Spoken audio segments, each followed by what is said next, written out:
Los 5 peores castigos hechos en nombre de la Iglesia. Para hablar de estos castigos es necesario que conozcas sobre el término Inquisición. Es una palabra que deriva del latín, significa inquisitivo, averiguación o investigación. La Inquisición no era más que un tribunal creado por la Iglesia para perseguir a las personas que no se apegaban a las leyes religiosas.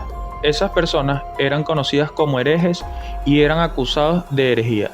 Este término en un principio se usó para referirse a las personas contrarias a la fe, pero se fue extendiendo y usando para acusar y condenar a cualquier persona que, según la Inquisición, cometía actos que fuesen en contra de la moral. Estos actos abarcaban la homosexualidad, el adulterio, el aborto, hablar de otras religiones, contradecir a la Iglesia, entre otras muchas cosas. Las personas acusadas de herejía eran torturadas muchas veces hasta la muerte, con la finalidad de que confesaran sus crímenes y acusaran a más personas. Los acusados terminaban diciendo lo que los inquisitores querían escuchar, solo para que las torturas pararan. Los bienes de los herejes eran confiscados y sus familias perseguidas, cosa que era muy beneficiosa para la Iglesia, ya que se hacían con los bienes económicos y materiales de estas familias. Por esta razón, todo aquel que fuese acusado de herejía era perseguido, capturado y torturado para obligarlo a que confesara su culpabilidad y así poder hacerse con sus bienes. Esta situación hacía que las personas siguieran las órdenes de la Iglesia al pie de la letra, sin rebelarse. En pocas palabras, eran totalmente controladas. Ahora que ya conocemos estos términos y el porqué de los mismos, vamos con las que yo considero las peores 5 torturas ejercidas por la Iglesia. Número 1. La sierra. Este era uno de los castigos más brutales y sangrientos. Usualmente era usado contra mujeres embarazadas acusadas de adulterio o de estar embarazadas del demonio. Con la sierra buscaban acabar con el hijo de Satanás. También era muy usado contra homosexuales. Esta tortura consistía en colgar al acusado de cabeza. Lo amarraban de cada tobillo y lo colgaban de piernas abiertas. Con ayuda de una sierra grande, alada por una persona de cada uno de sus extremos, iban cortando a la persona hasta el pecho. Debido a la posición en la que se colgaba a la persona, aseguraban que llegara la suficiente sangre oxigenada al cerebro para que la persona no perdiera el conocimiento y sintiera todo el dolor posible. Esta tortura ya no buscaba ninguna confesión, solo buscaba infligir el máximo terror y dolor. Por eso la coloco en el número 1. Número 2. El potro.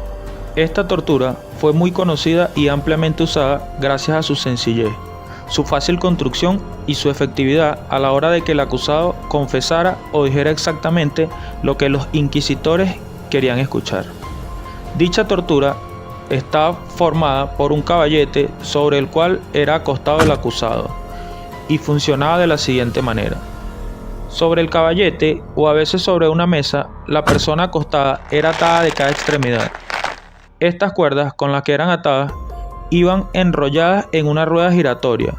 Cada giro de la rueda significaba que las extremidades se estiraban un poco más, causando un terrible dolor en los huesos, los ligamentos y los músculos de las personas. Estos giros podían llegar incluso al punto de dislocar huesos, romper los músculos y hasta desmembrar a los acusados. La terrible máquina era usada de la siguiente manera. Se acostaba y ataba a la persona, un verdugo encargado de la parte de las piernas y otro de los brazos. Estos hacían girar las ruedas hasta dejar a la persona bien estirada, sintiendo un enorme dolor, pero sin dislocarla, para así comenzar el interrogatorio. Si la persona se negaba a responder o a admitir lo que ellos le decían, los verdugos le daban otra vuelta a las ruedas, causando aún más dolor, hasta llegar al punto de que se escuchaba un fuerte ruido proveniente de las articulaciones del acusado, las cuales se dislocaban, se rompían los cartílagos, los músculos y los ligamentos, y en los casos más severos, la persona era desmembrada por los verdugos. En algunos casos, las personas quedaban vivas, pero sus extremidades quedaban totalmente inservibles y, con el pasar del tiempo, inevitablemente, estas morían. Número 3. El tormento del agua. Este fue otro método de tortura bastante usado por la Inquisición. Consistía en atar a la víctima a una mesa inclinada. La cabeza iba en la parte baja de la mesa y los pies quedaban del lado más alto. El siguiente paso se podía realizar de dos maneras. La primera consistía en introducir una pieza de metal que obligaba a la persona a mantener la boca abierta. Luego le iban vaciando agua por la boca y creando una sensación de ahogo. Paraban por un momento y si la persona no confesaba o se declaraba culpable de las acusaciones, continuaban haciéndola tragar agua, incluso llegando al punto de hacerle estallar el estómago por tanta agua que la obligaban a tragar. La otra manera consistía en introducir un trapo hasta la garganta del acusado y echaban agua a través de él. El agua se iba filtrando a través del trapo. Esto hacía que la respiración fuese cada vez más difícil. La persona se esforzaba en tragar esa agua y así poder aspirar un poco de aire, pero esto era casi en vano. Comúnmente, la víctima terminaba perdiendo la conciencia o muerta por ahogamiento, y en otros casos, el estómago se expandía hasta reventar de tanto líquido que le hacían entrar. Muchas veces, estos líquidos eran una mezcla de agua con orina o bilis. Número 4. La pera vaginal, anal u oral. Esta tortura era muy usada contra homosexuales y mujeres que cometían adulterio. Este instrumento de tortura, como su nombre lo indica, tenía forma de pera. Era de metal, una punta era estrecha y la otra era más ancha. Se introducía en la boca, la vagina o el ano, dependiendo de la acusación. La oral se aplicaba a personas que predicaban creencias contra la iglesia. La vaginal a mujeres infieles o acusadas de haber tenido relaciones con el demonio. Y la anal a los homosexuales. Una vez la parte más ancha de la pera era introducida en una de estas cavidades, se iba ensanchando a través del giro de un tornillo. La pera era introducida de manera forzada en la vagina, boca o ano y una vez estando dentro era expandida al máximo a través del giro de un tornillo. La cavidad terminaba siendo totalmente destrozada y generalmente ocasionaba la muerte del acusado.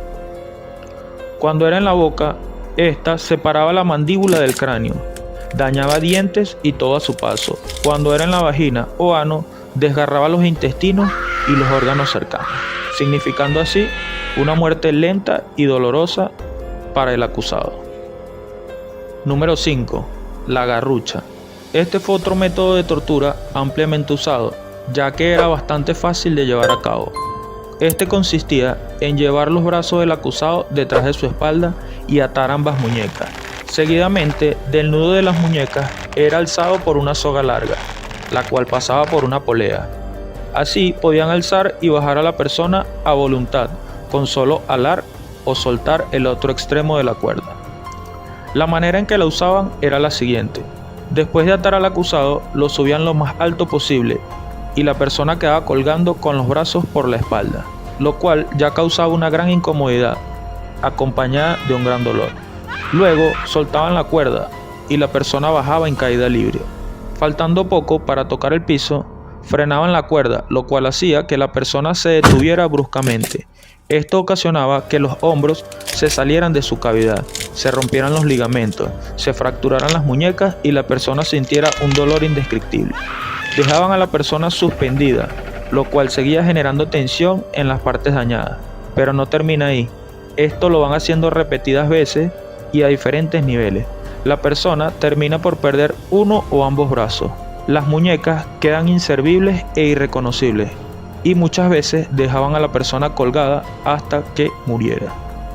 Para mí, estas son las 5 peores torturas realizadas por la iglesia para obligar a las personas a seguir a la religión. Si te gustó el video, dale like, suscríbete y comparte.